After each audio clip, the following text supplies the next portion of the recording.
Salut à tous! Alors ça y est, c'est la rentrée! Les vacances c'est fini! Mais c'est trop la fête! Non? Non, bon, d'accord. Allez, on enchaîne!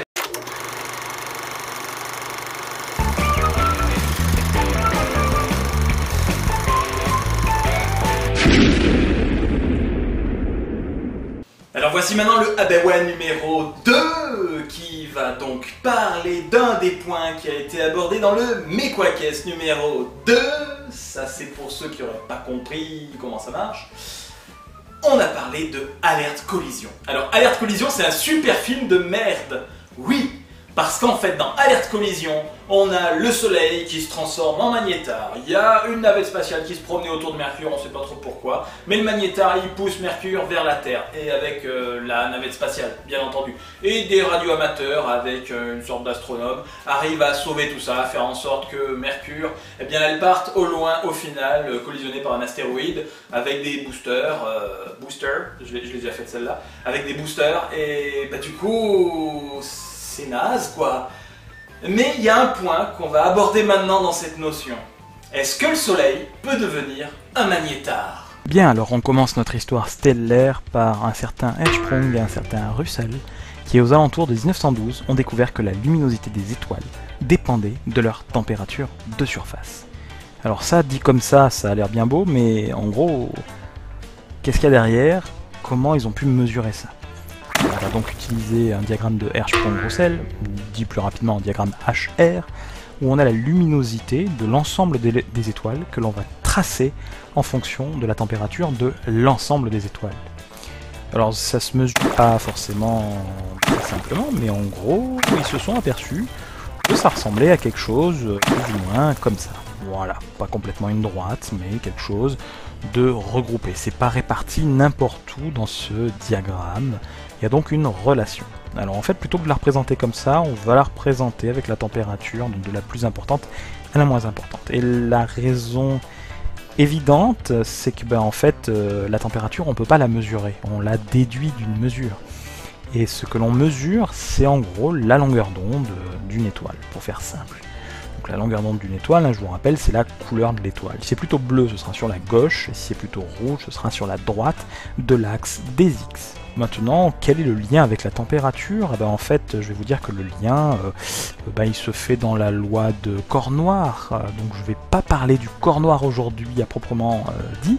Je ferai une vidéo dans le futur sur le corps noir. Jusqu'à ce que je fasse cette vidéo, vous allez pouvoir regarder avec attention la vidéo de Y Penser, la chaîne YouTube très célèbre, avec cette vidéo qui est super sur la contextualisation de la découverte de cette loi du corps noir et de la naissance de la mécanique quantique, rien de moins que ça. En gros, issu de ce corps noir, on va pouvoir montrer que la longueur d'onde caractéristique, la couleur caractéristique de l'étoile, celle qui domine, en gros, elle est inversement proportionnelle à la température max. Donc ça, c'est une déduction qu'on peut faire de la loi de corps noir, sans rentrer dans les détails. Alors, en réalité, les observations ne se sont pas faites comme ça, simplement en disant « Tiens, c'est toi le lambda correspondant, donc c'est toi tes max », et puis on trace. C'est un tout petit peu plus compliqué que ça, parce qu'en fait on a utilisé des filtres qui laissaient passer la lumière que dans certaines gammes de longueur d'onde, et en jouant avec ces filtres, en faisant des différences de luminosité dans les différents domaines spectraux, on a réussi à tracer ce qu'on appelle les différents types spectraux. Et je détaille vraiment pas plus que ça. Mais ces types spectraux, il y a une certaine classification qui existe. Je vous renvoie à la page Wikipédia pour, donc je vais mettre le lien dans la description, mais c'est très bien expliqué. Donc en fait on les classe de cette façon: O, B, A, F, G, K, M. Pour le retenir, il y en a certains, petits malins en anglais, qui ont trouvé des phrases. Donc il y en a plein, vous pouvez essayer de me proposer votre phrase dans la description. Je prends toutes les phrases possibles et imaginables tant que ça veut dire quelque chose, mais là moi celle que je retiens c'est Oh be a fine girl, kiss me. Hein, voilà, vous traduirez vous-même aussi. Un petit peu d'anglais ne fait jamais de mal. Donc en fait, les classes O sont plutôt des géantes bleues, on va dire. Les B un petit peu plus petites, mais quand même, elles sont très lumineuses et bleues. Et puis de l'autre côté, on va avoir des classes M qui sont des naines rouges. Donc par exemple, Proxima du Centaure, c'est une naine rouge et vous avez dû vous apercevoir, si vous êtes plus ou moins connecté, qu'on a découvert il y a très peu de temps qu'une planète orbite autour de Proxima du Centaure et qu'elle est même dans la zone habitable de cette naine rouge, ce qui en fait potentiellement la planète habitable la plus proche de la Terre, hormis toutes les planètes du système solaire. Voilà. Donc c'était juste pour la petite parenthèse, parce que je vais pas faire non plus une vidéo rien que sur ça, mais j'avais envie de le placer. Donc revenons à nos moutons. Nous avons un petit peu parlé de l'axe des X, qui en gros c'est la température. Maintenant l'axe des Y, qui est la luminosité. Comment on fait pour déterminer la luminosité d'une étoile? En gros, quelle quantité de lumière elle va émettre? Pour faire ça, en gros, plutôt que de mesurer, de déterminer la luminosité, on détermine ce qu'on appelle la magnitude absolue. Vous tapez magnitude absolue dans Wikipédia, vous aurez plus d'informations, c'est très bien. Mais en gros, ce que je tiens à vous dire, c'est que la relation entre luminosité, grand L, et la magnitude absolue, c'est une échelle logarithmique plus une certaine constante qui est complètement arbitraire et qui... voilà, vous verrez qu'on s'en fout à la fin, on n'en a pas besoin. Mais bon, voilà, vous avez la magnitude absolue qui est proportionnelle en fait au log d'une fonction de L, la luminosité. Mais ça, finalement, c'est indépendant de la distance à laquelle on le regarde. C'est indépendant de l'observateur. Ça ne dépend intrinsèquement que de l'étoile qui nous intéresse. C'est pas forcément évident à déterminer. En tout cas, depuis la Terre, nous, c'est pas ce qu'on va mesurer directement. Ce qu'on va mesurer, c'est la magnitude apparente. Une même étoile, vous comprenez bien, elle va apparaître beaucoup moins intense si on la regarde de beaucoup plus loin. Un petit peu comme si on est sur Mercure, le Soleil va nous paraître très lumineux. Si on est sur Pluton, ce sera une tête d'épingle et ça va pas nous chauffer dramatiquement. Voilà. Donc, la magnitude apparente va dépendre de la distance.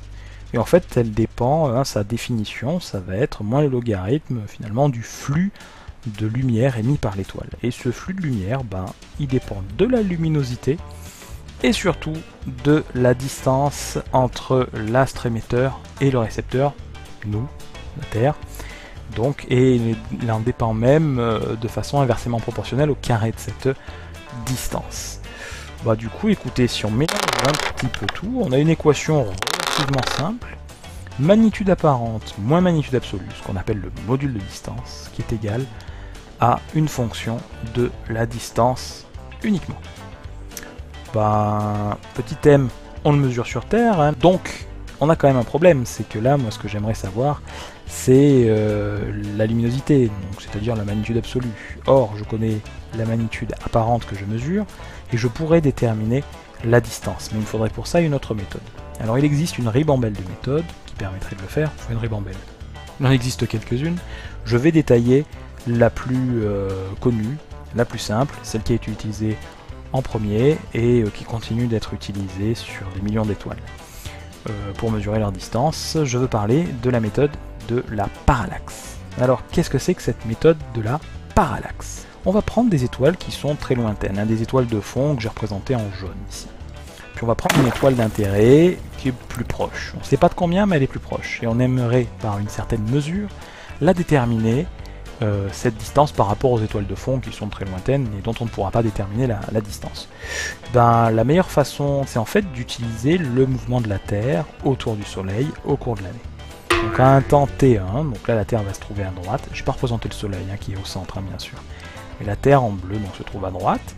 Et si on trace un trait entre la Terre, l'étoile d'intérêt, les étoiles de fond, ça donne ceci. Donc on a l'impression, depuis la Terre, que l'étoile se trouve ici par rapport aux étoiles de fond.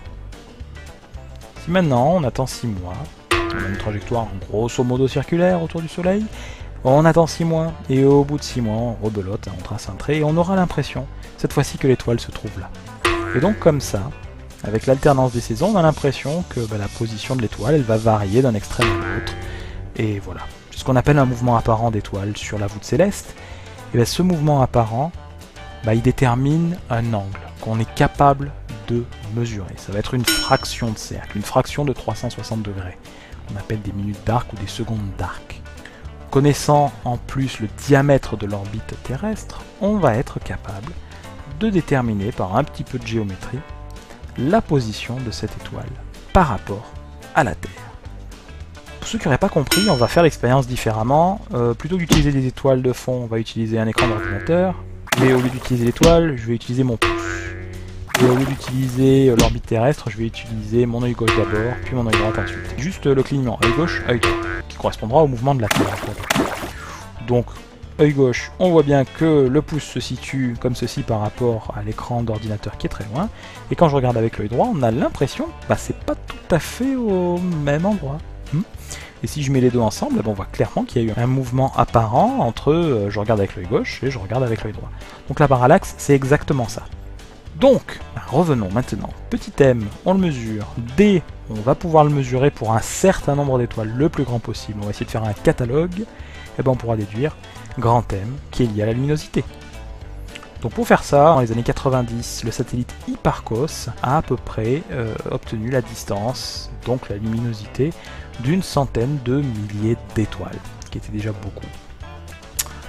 Et par des mesures spectroscopiques complètes, on a pu ainsi déterminer un diagramme de Hertzsprung-Russell de ces étoiles, donc de notre environnement galactique, des étoiles les plus proches du Soleil. 100 000 c'est pas beaucoup, c'est bien que le satellite Gaia, qui est en cours d'acquisition actuellement, il fait la même chose, plus précisément, donc il va aller voir plus loin, parce qu'il va pouvoir voir des angles plus petits, qui correspondent à des distances plus grandes, et donc il va pouvoir mesurer la distance d'une centaine de millions d'étoiles.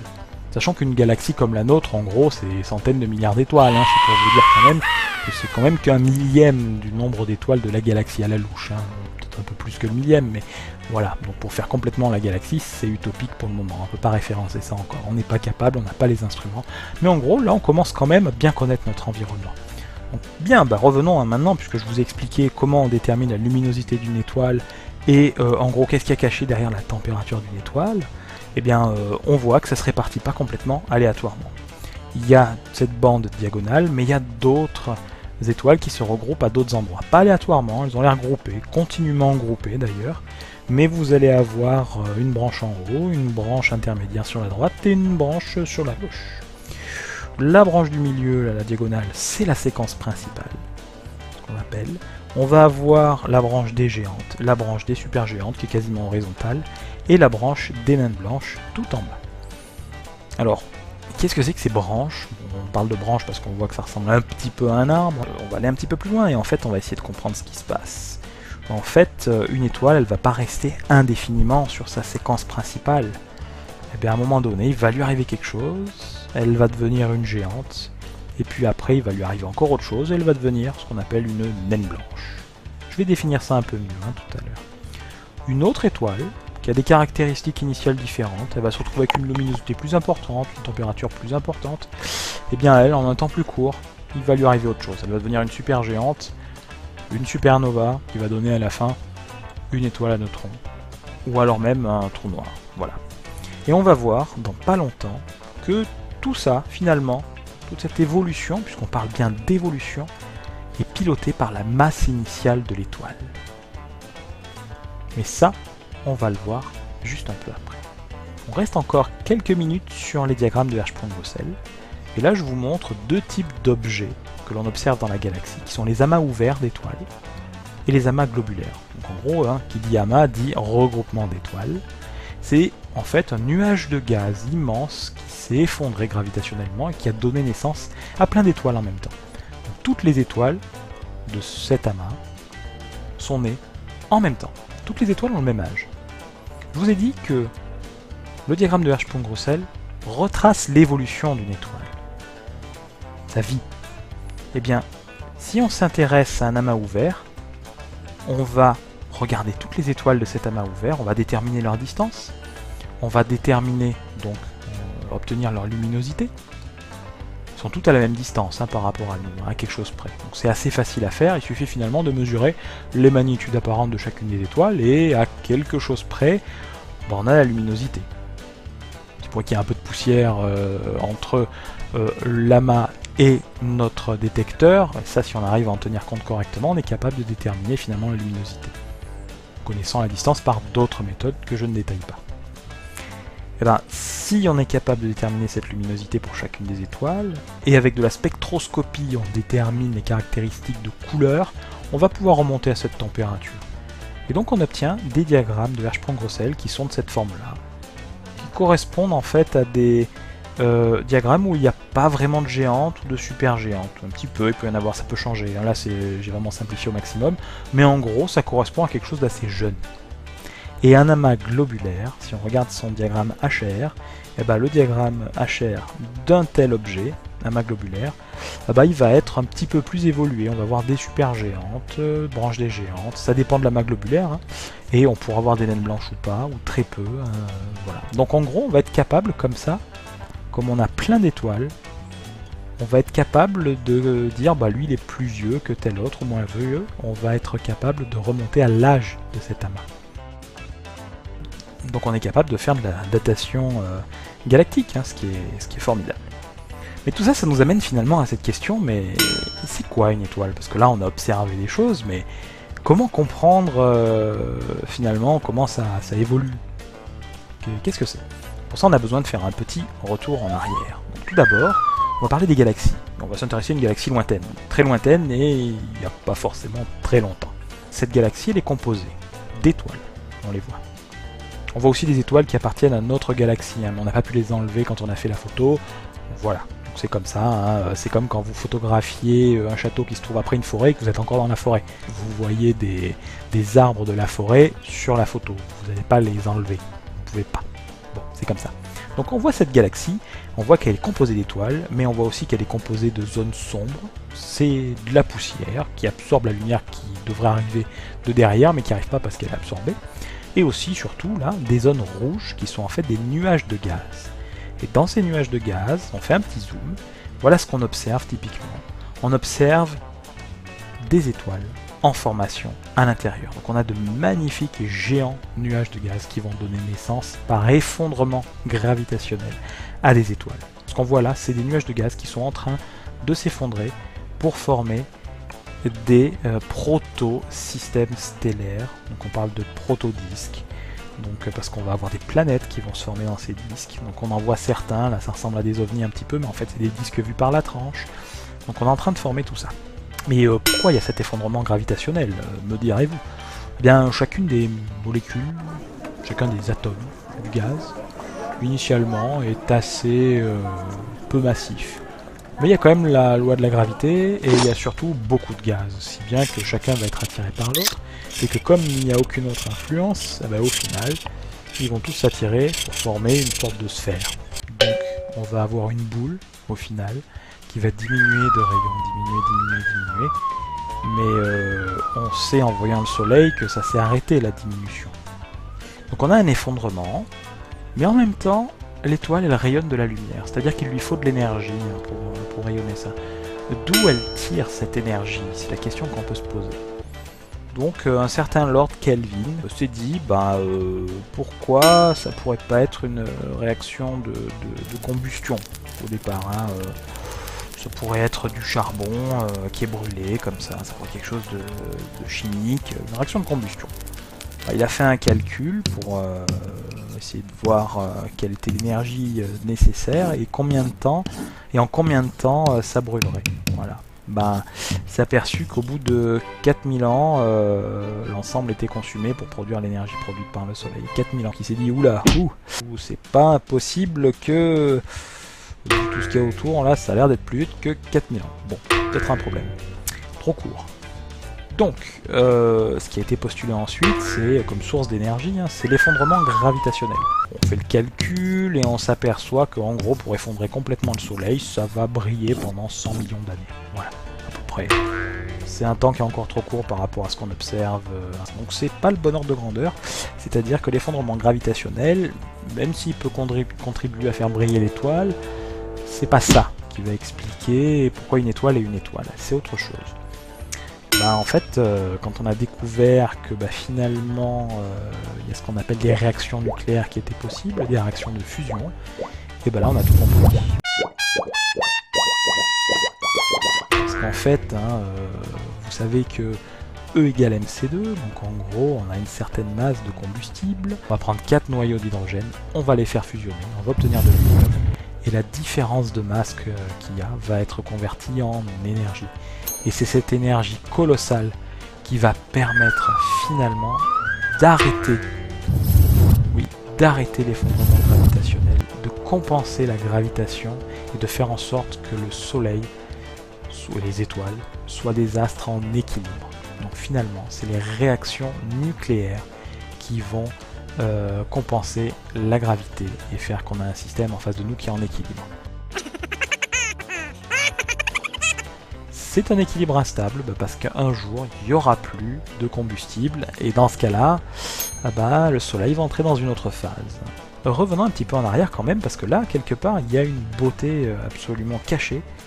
C'est que normalement, si on prend des noyaux d'hydrogène, ils sont chargés positivement, hein, vous êtes d'accord, et qu'est-ce qu'on fait? On les approche le plus possible que l'on peut. La température qui règne au cœur du Soleil n'est pas suffisante pour qu'ils se rapprochent suffisamment pour fusionner. Si ce sont des objets classiques, hein, il y a une répulsion coulombienne, hein, plus et plus ça se repousse, qui est plus forte que l'énergie cinétique qui leur est fournie pour qu'elles s'approchent. Donc les réactions ne devraient pas exister. Donc il ne devrait pas y avoir d'étoiles, de soleil, en tout cas pas tel qu'on le voit. Or, il y a un effet quantique qui existe, qui s'appelle l'effet tunnel, et j'en parlerai quand je parlerai de mécanique quantique dans le futur. Je vous renverrai à cette vidéo à ce moment-là, mais là il n'y a rien, c'est normal. Eh bien, dans ce cas-là, qu'est-ce qui se passe? C'est qu'il y a une probabilité non nulle pour que, même si elle a moins d'énergie, pouf, elle puisse fusionner. En gros, c'est un peu ça. Hein. Et ça, c'est purement quantique. Donc en fait, si vous voulez, on existe un petit peu sous cette forme parce que dans le Soleil, il y a des réactions nucléaires qui se font grâce au caractère quantique de la matière. Si c'est pas beau tout ça. Bien, revenons maintenant sur notre Soleil, on va donner quelques chiffres. Le Soleil, en gros, il va convertir 700 millions de tonnes d'hydrogène en 695 millions de tonnes d'hélium, à peu près en une seconde. Vous verrez sur différents sites des chiffres un peu différents, mais en gros, ça vous donne le rendement. Donc l'excédent d'énergie que l'on récupère va permettre de compenser l'effondrement gravitationnel et de faire qu'une étoile, elle brille. On appelle ça un équilibre hydrostatique. Alors, la structure interne du Soleil, là je m'en fiche un peu. Donc on revient sur la question, mais une fois qu'il n'y a plus une réserve, que l'hydrogène est plus ou moins consommé, qu'est-ce qui se passe? À un moment donné, il y aura suffisamment d'hydrogène de consommer pour que deux noyaux d'hydrogène aient moins de chances de se rencontrer pour former de l'hélium et faire une réaction nucléaire et donner de l'énergie. Donc du coup, la gravité, elle va reprendre le dessus. Il va y avoir un effondrement, la pression va donc augmenter, puisque la densité va augmenter, et la température va augmenter.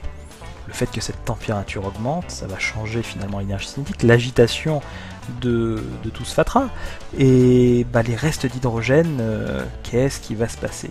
Ils vont être brûlés, tout simplement, consommés, et ça va créer finalement ce qu'on appelle une pression de radiation. Ça va créer de la lumière, et les photons, ils vont avoir une quantité de mouvement. Je vous ramène sur la pression de radiation dans ma vidéo qui était la loi numéro 7. Cette pression de radiation va à un moment donné compenser un petit peu l'effondrement, et va même tellement le compenser, va le pousser que ça va gonfler, se transformer en géante rouge. Et donc le Soleil va avoir une température de surface qui va changer, un diamètre qui va changer, une luminosité qui va changer. Dans le diagramme de Hertzsprung-Russell, on va le retrouver un petit peu en haut à droite. Voilà. Donc là, le Soleil a atteint le stade de géante rouge. Il a quitté la séquence principale. Alors au cœur, la température va quand même continuer à monter. Parce que le cœur, lui, il continue à s'effondrer lentement quand même. Hein. Ça, c'est les couches extérieures de la géante rouge qui s'expandent un petit peu. Donc à un moment donné, la température va être tellement importante que lorsque deux noyaux d'hélium, je vous rappelle qu'il y a de l'hélium, c'est le produit de la réaction de fusion avec des noyaux d'hydrogène, et bien cet hélium, il va rencontrer un autre hélium, et ils vont commencer à fusionner. On va appeler ça le flash de l'hélium. Et là, comme la réaction est très efficace à cette température, ça va être très rapide. Cet hélium très rapidement va être consommé pour produire carbone, oxygène et azote. La structure interne va devenir compliquée, hein. Ça va commencer à devenir quelque chose en couche, un petit peu à la manière d'un oignon, avec différentes couches où il y a différents types de température, de pression, etc. Et même de composition chimique. Donc sur les bords, on va retrouver de l'hydrogène qui continue à brûler, faire notre géante rouge là, et puis au centre, on va avoir carbone, azote, oxygène, CNO. Et ben en fait, ça va presque en rester là. Les parties externes de l'étoile vont continuer à s'expandre dans l'espace, si bien qu'elles vont former ce que l'on appelle une nébuleuse planétaire. Vous en voyez un certain nombre d'exemples sous les yeux. Et au centre est mis à nu le noyau, qui est composé de carbone, azote, oxygène et d'éléments assez lourds. Mais ce noyau, eh bien, il va évoluer très lentement. Sa densité est énorme, 1 million de fois celle de l'eau, et en fait, il ne va plus trop bouger. Il va continuer à se contracter lentement, en émettant de la lumière. Il va finir sa vie comme ça. Et on va dire que le Soleil va quitter la branche des géantes rouges pour se transformer en naine blanche, qui est tout en bas à gauche du diagramme de Hertzsprung-Russell. Si maintenant la masse initiale du Soleil ou de l'étoile avait été différente, l'histoire aurait été différente. Je ne vais pas rentrer dans le détail, mais en gros, au lieu de devenir une géante, tout l'hydrogène et les autres éléments seront brûlés relativement plus vite, si bien qu'en seulement quelques millions d'années parfois, l'étoile va quitter la séquence principale, l'étoile géante, pour devenir une étoile super géante et former dans une explosion magnifique que l'on appelle une supernova, et bien va former ce que l'on appelle soit une étoile à neutrons, soit un trou noir. Et en fait, un magnétar, qu'est-ce que c'est? Eh bien c'est une étoile à neutrons, un résidu d'étoile géante qui a explosé en supernova et qui possède un champ magnétique phénoménal. Pour vous donner un ordre de grandeur de ce champ magnétique, de son intensité si on peut dire, eh bien sur Terre, ou plutôt en France, il est à peu près de 0,5 Gauss. Un Gauss étant 10 puissance moins 4 Tesla, qui est l'unité dans le système international d'unité. Mais je vais parler en Gauss, ça fera plaisir aux vous. Un petit aimant va faire entre 2000 et 4000 Gauss. Un gros électroaimant peut faire 15 000 Gauss. Les aimants supraconducteurs qui sont au LHC sont autour de 40 000 Gauss. Et lorsque vous rentrez pour faire un IRM, vous êtes entre 15 et 30 000 Gauss. L'étoile à neutrons fait en moyenne 10 puissance 12 Gauss à sa surface. Et bien le magnétar est à peu près 100 fois plus intense d'un point de vue champ magnétique. C'est immense. Donc pour répondre finalement à la question, non, le Soleil ne peut pas devenir un magnétar, même s'il y a des possibilités d'éruption, non, ce n'est pas un magnétar. Des magnétars, on en connaît maximum 30. Peut-être que ça va évoluer d'ici à ce que la vidéo sorte, mais on en connaît une trentaine pour le moment, et c'est eux qui donnent naissance à certains types de sursauts gamma. C'est des choses que l'on découvre juste depuis seulement quelques dizaines d'années, et on fait ces découvertes au compte-gouttes. Donc non, le Soleil ne peut pas devenir un magnétar. Et c'est déjà fini, j'espère que cette vidéo vous a plu comme les autres, peut-être même plus, je ne sais pas. Mettez des pouces, ça me fera plaisir, n'en mettez pas, ça me fera pas plaisir, tant pis. En tout cas, petite annonce, j'ai commandé enfin mon micro, donc là pour ce son un peu pourri c'est fini. La prochaine fois ce sera le son de top qualité. Voilà. Donc surtout n'hésitez pas à me regarder, à partager, ça me fera vraiment très plaisir. Mais surtout n'oubliez pas, restez critiques. Bon, une petite annonce parce que j'ai oublié de la dire tout à l'heure et j'ai pas envie de refaire l'enregistrement. Je suis un peu flemmard, hein. Ouais. Non, alors simplement, vu d'ici le prochain mois et demi, je devrais faire une nouvelle vidéo, nouveau Mekwakes, mais pas sur un film cette fois-ci, sur un événement qui a frappé l'été en France, et je veux bien sûr parler le Burkini. Mais non, mais je veux pas parler du Burkini, enfin ce truc qui a agité les cerveaux de toute la France entière pour rien, parce que c'est un non-événement de bordel de merde. Non, je veux parler de THE événement de l'été qui continue à frapper la France. Il s'agit bien entendu de Pokémon Go. Mais non, ça n'a rien à voir, voyons. Rien à voir avec Pokémon Go. En plus, il n'y a aucun rapport avec la physique. Je vois vraiment pas ce que je vais pouvoir vous inventer pour vous parler de Pokémon Go. Putain, je l'ai encore raté ce ratata.